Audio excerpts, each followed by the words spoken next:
하나님 아버지와 그리스도 예수 우리 주께로부터 은혜와 긍휼과 평강이 넘치기를 간절히 축원합니다. 날씨가 많이 덥지요?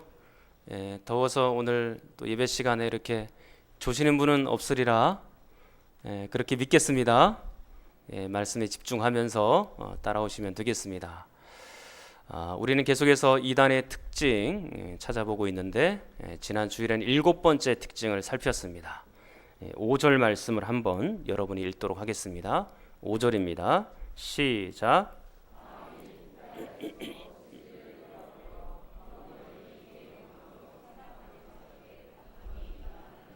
아멘. 7번째 특징은 뭐냐면 경건을 이익의 방도로 생각한다라는 것입니다.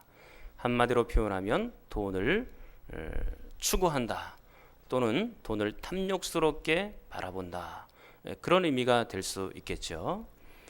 확실히 이단들은 이 돈에 대해서 관심이 많습니다. 교주들이 사업을 주로 하면서 돈을 모으고 또 신도들의 그 노동력을 착취해서 자신의 배를 불리는 것이죠. 자, 이단들은 이렇다고 칩시다. 그러면 성도들은 도대체 어떻게 해야 되는 것입니까? 문제는 성도인 것입니다. 그래서 6절부터 8절 말씀은 성도들은 이렇게 살아야 된다라고 말하는 겁니다. 6절에 보면 어떻게 시작합니까? 그러나로 시작하죠. 5절에 이단들은 경건을 이익의 방도로 생각하고 탐욕스럽게 돈을 추구하며 살지만 그러나 성도들은 그렇게 살면 안 된다라고 말하는 겁니다.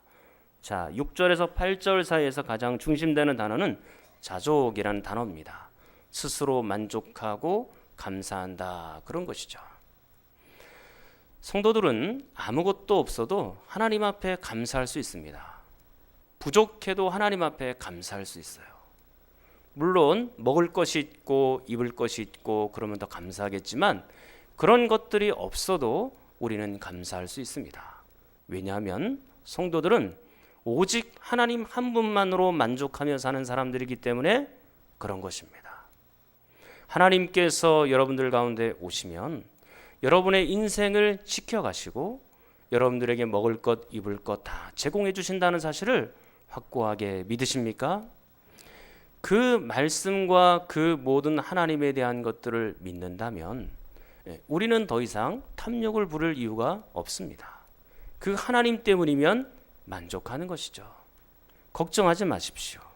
너무 힘내지도 마시고 욕심을 너무 많이 내지도 마십시오. 왜 욕심을 많이 냅니까? 욕심을 많이 내면 하나님이 보이지가 않습니다. 오늘은 계속해서 9절을 중심으로 말씀을 상고해 보도록 하겠습니다. 먼저 문맥을 파악해 보도록 합니다. 사도 바울은 5절에서 이단들은 경건을 이익의 방도로 생각한다고 하였습니다. 그렇기 때문에 성도들은 6절부터 8절처럼 자족하며 살라고 명령을 했지요.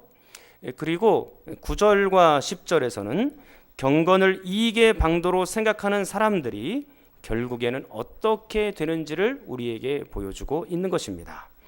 돈을 탐하는 자들의 마지막 결과가 무엇인지 9절과 10절에 나타나 있는 것이죠. 부하려 하는 자들, 돈을 탐하는 자들의 마지막 결과는 무엇입니까? 오늘 9절 말씀을 한번 보겠습니다. 9절 우리 전반절만 읽도록 하겠습니다.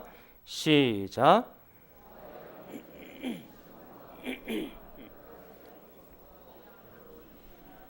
네, 거기까지 읽으면 되겠습니다. 여기서 떨어진다라는 동사는 원문으로 보면 빠져든다라는 것입니다. 그런데 성경에 빠져들고 기도에 빠져드는 것은 너무나 좋고 긍정적인 것이죠. 그러나 여기에 있는 것은 지금 부정적인 단어입니다. 이 빠져든다라는 단어, 떨어진다는 단어가 앞에 있는 세 개의 명사에 영향을 미치면서 그것과 긴밀하게 관계가 되어 있습니다. 시험과 올무와 욕심, 이 세 가지 명사와 떨어진다라는 동사가 함께 연결이 되는 것이죠. 그러므로 욕심에 떨어진다, 올무에 떨어진다, 욕심에 떨어진다, 그렇게 말할 수 있는 것입니다. 물론 이 외에도 이 돈을 탐하는 자의 결과가 9절 하반절과 10절 사이에서도 등장합니다. 그럼 오늘은 다 볼 수가 없기 때문에 여러분들에게 세 가지 명사에만 집중해서 오늘 9절 전반절에만 초점 맞추어 말씀을 드리도록 하겠습니다. 첫째, 부하려 하는 자들, 돈을 탐하는 자들의 결과가 무엇입니까?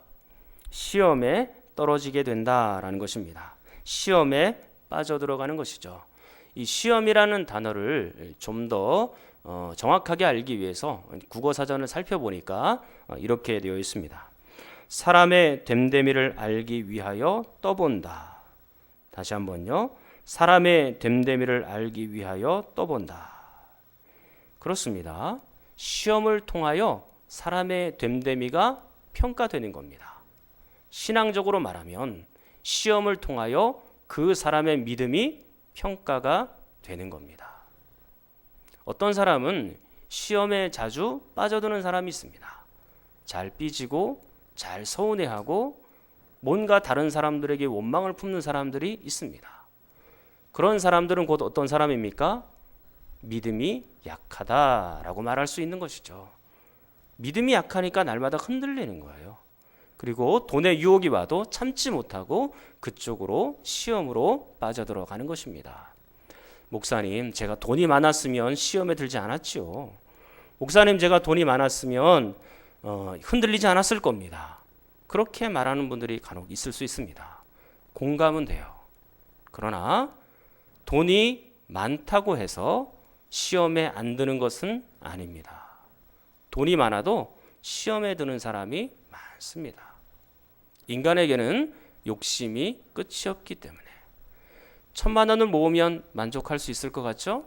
한번 모아보십시오. 그러면 1억을 갖고 싶습니다. 1억만 있으면 만족할 수 있습니까? 10억을 갖고 싶은 것이 사람의 심정이에요. 점점 돈에 대하여 유혹으로 달려가는 것이죠. 성도들은 돈의 유혹 앞에서 흔들려서는 안 됩니다. 돈 때문에 성도의 정체성도 잃어버리고 추하게 변하는, 신앙도 추하게 변질되는 그런 일이 있어서는 안 되는 것이죠. 두 번째, 부하려 하는 자들, 그리고 돈을 탐하는 자들의 두 번째 결과는 무엇입니까? 오늘 9절에 어떻게 되어 있죠? 올무에 떨어진다 또는 올무에 빠져든다 라고 말할 수 있습니다. 저는 시골에서 자랐기 때문에 이 올무가 어떤 것인지 잘 압니다. 눈이 내리는 겨울에 산으로 올라가 보면 토끼나 아니면 노루나 동물들의 발자국을 볼 수 있어요. 그래서 이 노루나 이 토끼들이 거기다 똥도 싸놓고 오줌도 싸놓고 막 그렇거든요. 그러면 그곳이 바로 이제 동물들이 지나가는 길이구나라는 걸 알죠. 그래서 어른들이 거기다 올무를 놓습니다.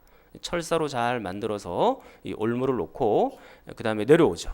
다음 날 올라가 보면 거기에 짐승들이 걸려 있는 경우들이 있습니다. 그런데 이 짐승들의 이 몸통이 이렇게 걸려 있는 모습을 제가 본 적이 있는데 이 토끼가 걸렸어요. 근데 뒷다리하고 이 몸통 쪽에 이렇게 딱 걸렸습니다. 그런데 이 쇠 올무가 이게 얼마나 이게 깊숙하게 막혔는지 이 피부를 뚫고 근육을 뚫고 이 뼈에까지 이렇게 다 있더라고요. 그러니까 이 올무의 특징은 뭐냐면 몸부림치면 몸부림칠수록 점점 더 이게 바짝 조여오는 것입니다. 그러니까 이 토끼가 얼마나 안팎겠어요. 바짝 조여지니까요. 돈에 대한 집착이 바로 이것과 같습니다. 돈에 대해서 집착하면 집착할수록 올무에 점점 더 깊이 빠져들어가는 것이죠. 사단은 협박과 유혹의 명수라고 했습니다. 사단이 우리를 유혹하여 넘어뜨리고 올무로 걸어챌 때 가장 강력하게 사용하는 것이 무엇입니까? 돈입니다. 마태복음 4장에 보면 예수님께서 사단의 시험을 받는 장면이 나옵니다. 세 가지 시험을 받죠. 근데 마지막 시험이 뭐였습니까? 산 꼭대기로 예수님을 데리고 올라가서 천하 만국과 영광을 다 보여줍니다. 네가 만약에 나에게 절하면 이 모든 것들을 다 너희에게 주리라. 그렇게 이야기를 합니다. 천하 만국과 영광이라는 것은 소유입니다. 명예일 수도 있고 권력일 수도 있고 돈일 수도 있습니다. 어쨌든 그 모든 소유를 너에게 다 주리라 사단이 유혹을 했던 것고 그리고 시험을 했던 것입니다. 가장 강력한 시험을 맨 마지막에 남겨놓고 예수님께 그렇게 시험을 했던 것이죠. 그런데 참 이 사단이 좀 한심하다라는 생각이 들기는 해요. 이 온 땅에 있는 것, 온 우주에 있는 것이 다 누구의 것입니까? 하나님의 것이죠. 그리고 예수님의 겁니다. 예수님의 것이 온 우주에 다 펼쳐져 있는데, 온 우주가 다 예수님의 것인데, 뭘 사단이 와갖고 예수님 보고 이거 나 다 죽게 말게 그러면 예수님이 그게 빠져들어갑니까? 당연히 안 되는 거죠. 예수님 건데 뭐 하려고 욕심을 낼 필요가 있나요? 그런데 사단은 바로 그런 겁니다. 뻔하지만 유혹하는 거예요. 찔러보는 겁니다. 성도에게도 똑같이 이렇게 할 수 있어요. 뻔하지만 해보는 겁니다. 뻔하지만 유혹하고 뻔하지만 시도해보는 것입니다. 수많은 사람들이 이 돈의 유혹 앞에 넘어지고 그 올무에 감겨 있습니다. 오늘날의 세상 사람들을 보십시오. 그 올무, 돈이라는 올무에 칭칭 감겨져서 그렇게 살아갑니다. 동서고금을 막론하고 옛날이나 지금이나 서양이나 동양이나 모든 공간과 시간관에 상관없이 이 돈의 유혹 앞에 무릎 꿇은 수많은 사람들이 있습니다. 그 중에서 성도들도 있는 것이죠. 성도들도 이 돈 앞에는 꼼짝 못하는 경우들이 굉장히 많이 있다라는 점입니다. 그러나 이 성도들이 돈에 집착하면 집착할수록 여러분들에게 점점 올무가 씌워지는 것입니다. 바짝바짝 조여지는 것입니다. 여러분의 영혼이 계속해서 조인받는 것입니다. 그리고 그 올무를 딱 씌워놓고 사단은 본인이 원하는 대로 여러분들을 이리저리 막 끌고 다닐 겁니다. 여러분, 시골에서 이 황소를 보면 수백 킬로죠. 그 힘이 엄청납니다. 사람이 많이 달려들어도 이 소를 제압할 수가 없어요. 그런데 한 10살짜리 애가 이 소를 잘 다룹니다. 한 7살 먹어도 이 소를 끌고 다녀요. 어떻게 소를 끌고 다닙니까? 소의 코에 콧뚜레를 끼면 되는 것입니다. 콧뚜레를 끼면 7살이든 5살이든 그 아이의 손에 맡겨져서 막 이리저리 조종당하는 거예요. 왼쪽으로 가라 왼쪽, 오른쪽으로 가라 오른쪽. 사랑하는 여러분, 이제 사단이 여러분들에게 올무를 씌워서 사단이 원하는 방향으로 여러분들을 이리저리 조종하며 살게 할 것입니다. 여러분들은 어떻게 하시겠습니까? 사단의 조종받는 것을 기뻐하십니까? 좋아하십니까? 당연히 성도들은 그것을 거부합니다. 그렇기 때문에 성도들은 돈에 대하여 자유로울 필요가 있어요. 너무 거기에 집착하여 살면 올무 속에 빠져서 사단이 시키는 대로 그냥 사는 겁니다. 너무 거기에 집착하지 마십시오. 자유롭게 사십시오. 그리고 세 번째, 부를 탐하는 자, 또 돈을 탐하는 자들의 마지막 오늘의 세 번째 결과가 있죠. 그 세 번째 결과는 무엇입니까? 욕심에 떨어진다라고 되어 있습니다. 여기서의 욕심은요, 금지된 것에 대한 욕망을 말하는 것입니다. 성도로서 당연히 품지 말아야 될 것을 품고 하지 말아야 될 것을 하는 겁니다.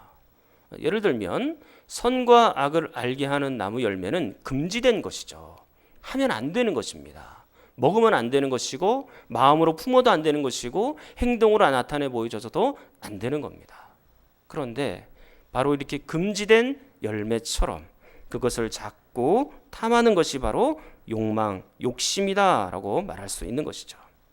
돈을 탐하는 사람들은 이런 금지된 욕심에 빠질 위험이 매우 큽니다. 돈만 탐하는 게 아니에요. 돈이 갖춰주잖아요. 그러면 권세도 얻고 싶습니다. 명예도 얻고 싶고요. 그리고 쾌락을 향해서 또 자신의 정욕을 향해서 막 따라갑니다. 오늘 이 말씀 그대로 여러 가지 욕심에 빠져들어가는 것이죠. 그런데 우리가 이 욕심이 얼마나 위험한 것인지 그 욕심 앞에 수식되고 있는 단어들을 보면 잘 알 수 있습니다. 자, 어떻게 수식되어 있습니까? 어리석고 해로운 욕심, 그렇습니다. 이 어리석다라는 정도가 어느 정도냐면요, 구원받기 이전의 어리석음을 말하는 겁니다. 중생을 얻기 이전의 어리석음이에요. 그러니까 우리가 이미 구원받았음에도 불구하고 어리석게도 자꾸 그쪽으로 마음이 부패하고 자꾸 그리로 향하는 그런 모습을 설명하고 있는 겁니다. 그리고 해로운 욕심이라고 되어 있습니다. 이 해롭다라는 것은 영혼의 상처를 얘기하는 것이죠. 근데 어떤 분들은요, 나는 어리석어도 좋고 영혼의 상처를 받아도 좋은데 돈만 많으면 좋겠다, 이런 분들이 계실 수 있겠죠. 성도들은 그렇게 살면 안 됩니다. 더욱 우리에게 위험한 것이 있습니다. 돈에 대한 여러 가지 욕심은요, 우리에게 있어서 하나님의 말씀을 가로막는 그런 역할을 할 겁니다. 마가복음 4장 19절에 보면 이렇게 되어 있습니다. 세상의 염려와 재물과 유혹과 기타 욕심이 들어와 말씀을 막아 결실하지 못하게 된다라고 되어 있습니다. 욕심이 마음과 내 영혼에 들어오면 말씀을 막는 것입니다. 말씀이 내 영혼에 들리기는 들립니다. 이게 어떤 말인지 깨닫기도 하고 또 이해도 됩니다. 그러나 말씀이 정작 내 영혼에서 성장하지를 못하는 거예요. 열매로 맺혀지지를 않는 것입니다. 욕심이 들어오고 돈에 눈이 어두워지면 하나님의 말씀대로 살지 않은 겁니다. 말씀을 다 팽개치면서 그렇게 살아가고 있는 것이죠. 그저 세상이 시키는 대로, 욕심이 시키는 대로 말씀하고는 전혀 상관없이 그렇게 세상에서 살아간다는 얘기입니다. 이것이 얼마나 무서운 일이에요. 그러므로 우리는 이 욕심을 경계해야 됩니다.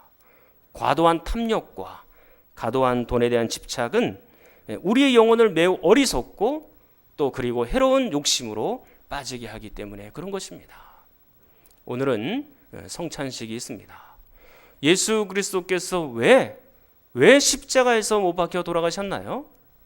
그것은 바로 우리와 같이 시험에 걸린 자, 죄의 올무에 걸린 자를 끊어주시기 위하여 그렇게 예수께서 죽으신 겁니다. 그리고 여러 가지 죄의 욕심에 끌려있는 우리들을 자유롭게 놓아주기 위하여서 그리스도께서 십자가에서 돌아가신 겁니다. 올무는요, 밖에서 누가 끊어주기 전에는 그걸 절대로 혼자 못 빠져나갑니다. 밖에서 누군가가 끊어줘야 돼요.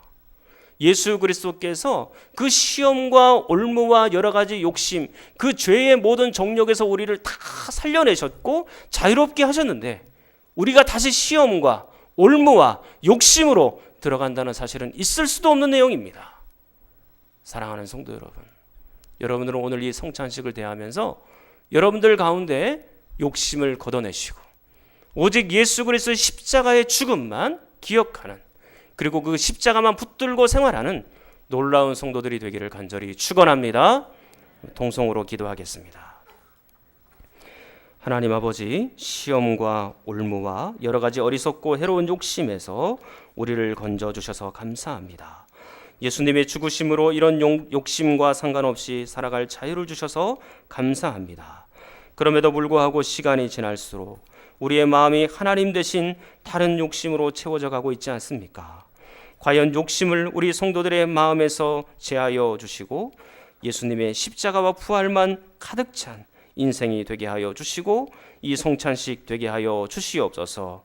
우리 성경장로님 골수 이식은 받으셨지만 공여자의 골수가 채워지면서 그 숙주 반응, 부작용이 어떻게 나타날지 아무도 모릅니다.